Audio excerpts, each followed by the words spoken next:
It was about 3 years ago when I downloaded TikTok. Back then, the app was far more niche than it was today, and I had no ambitions besides looking at memes and funny reaction videos. Not thinking much of it, I stopped using TikTok a few months later. As time passed, however, I realized just the potential short-form content had. After a discussion with Matt, go sub to him, I started my own TikTok channel.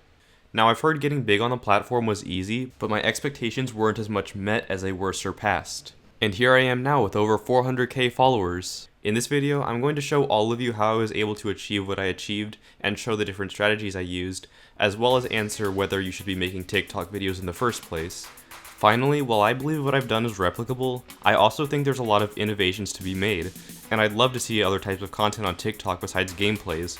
So with that said, let's talk TikTok.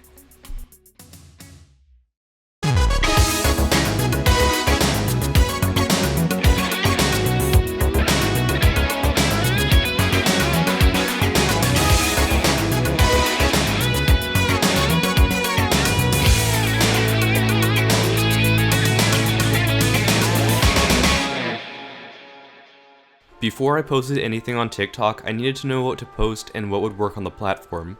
This is a make or break for any TikTok account. It's important to find a niche that you know a lot of people will watch, but at the same time, one that not many people have made videos about.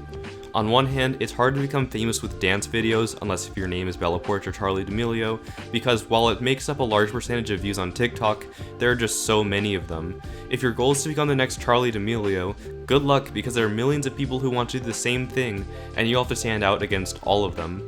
On the other end, there are super niche topics that people talk about on TikTok, and while they aren't as saturated, there also isn't much of an audience for them. I get many videos about manga collecting and anime reviewing on my For You page, and while I do watch those videos, I know a lot of people don't. Why? Because not everyone is a die-hard weeb like me. It's important to find a balance between both of these ends. You want to fit in a niche that not many people have tapped into, but at the same time is accessible to nearly anyone, and Geometry Dash perfectly fits both these criteria. Despite its close-knit community today, Geometry Dash Lite has 100 million downloads, and even if I were to show some random speedcore rap god sync layout with clicks to someone who's never seen anything GD related, they'd probably think it's still impressive.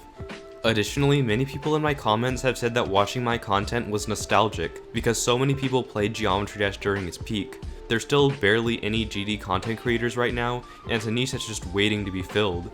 That's why I believe it's possible to replicate what I did. The only issue now is finding someone willing to lose their dignity. With that said, let's talk about how one can replicate what I did.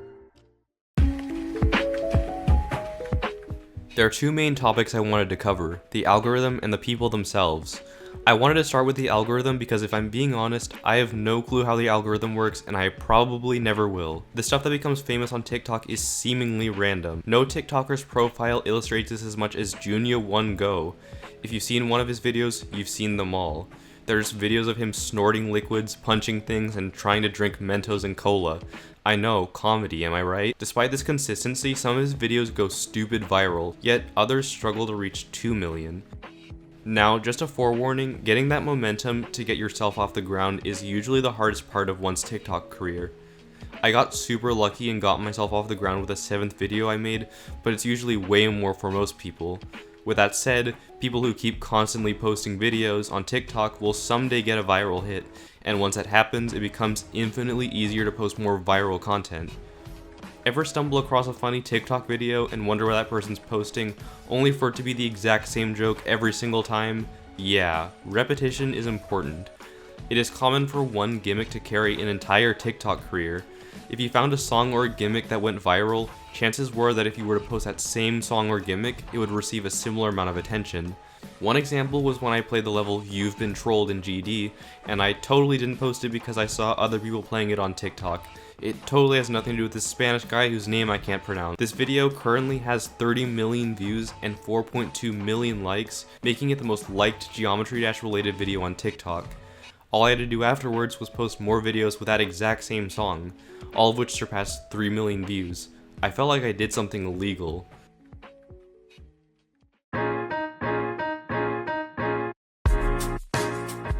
Outsmarting the algorithm is the biggest hurdle when it comes to starting a successful TikTok because you can't control what does well and what doesn't.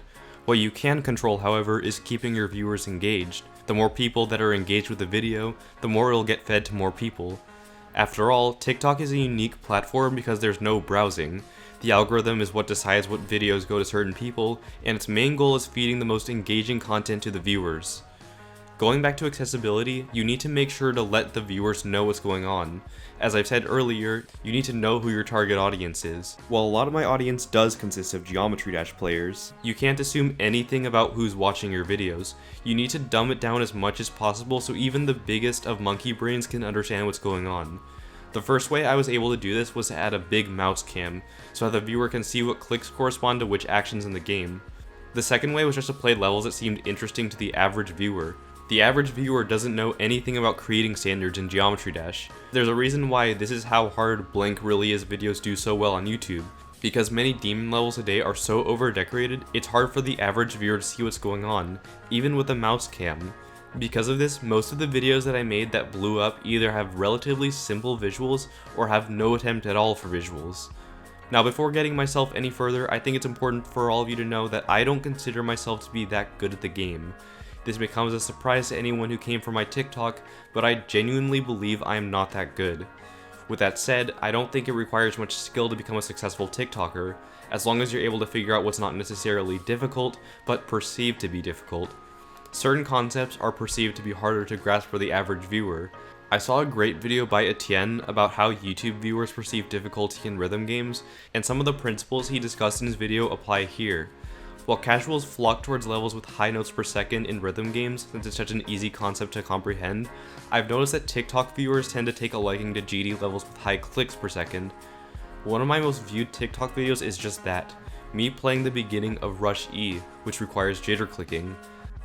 The first 3 seconds are crucial for engagement because those who scroll on TikTok have very short attention spans after mindlessly scrolling through so many short videos. I know it's easy to get carried away and plaster some ridiculous clickbait caption with text-to-speech, but I only found that necessary when the first 3 seconds aren't very engaging or if the level needs some additional context. For example, in my peaceful video, the level itself wasn't very engaging for the first 10 or so seconds, so I added a caption to hook people in. We can't talk about TikTok without talking about some trends and trendy sounds, can we? While not as important for other types of content on TikTok, music can be a make or break for videos. Luckily for us, Geometry Dash is a rhythm-based game, so we can take advantage of it. One good starting point is to put a trendy song in the background, but you can also make layouts of the song as well. Talkboard is also a great way to find what songs are popular without actually going onto your For You page, although I still think it's very important to know how these songs are used before using them. And it looks like Kevin MacLeod's royalty-free music is just as famous on TikTok as it is anywhere else. Please make it stop. Variations of recognizable sounds actually did better most of the time than the trendy song itself. For example, when I use this glitched version of Welcome to the Internet by Bo Burnham, the video got 3.4 million views, and when I use this funny remix of The Box by Roddy Ricch, I've been pooping a lot, it gained 12 million. Now I was going to conclude this video with a heartfelt conclusion about how I misjudged TikTok, one time thinking it's cringe, only for me to change my ways. But how could I do that? This platform sucks! Look at all of these ungrateful idiots in my comment sections. People tell me to touch grass after beating a 9-star. Look at all of these people getting clout from their mental disabilities. Look at all of these devious licks. These kids are stealing doors from their schools just for a chance to get some TikTok clout. All you had to do was play Geometry Dash. Look at my TikTok creator fund. I only get 2 cents per 1,000 views.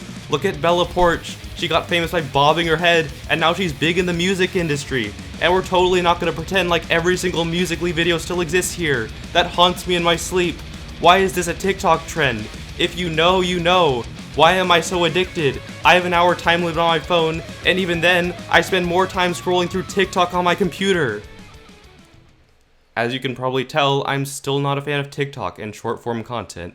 If anything, creating content on here made me hate the platform even more than I did before. However, as much as I hate to say it, short-form content is the future of social media. Just look at YouTube Shorts or Instagram Reels, and I think we as the Geometry Dash community can adapt to this standard. It's no secret that the GD community is small and dedicated, so the community may seem intimidating at first. However, due to the way short-form content spreads, I believe it can serve as a good entry point to people who are completely new to the game. As much as I dislike the content I post on TikTok, I'll still keep posting videos on there in the foreseeable future.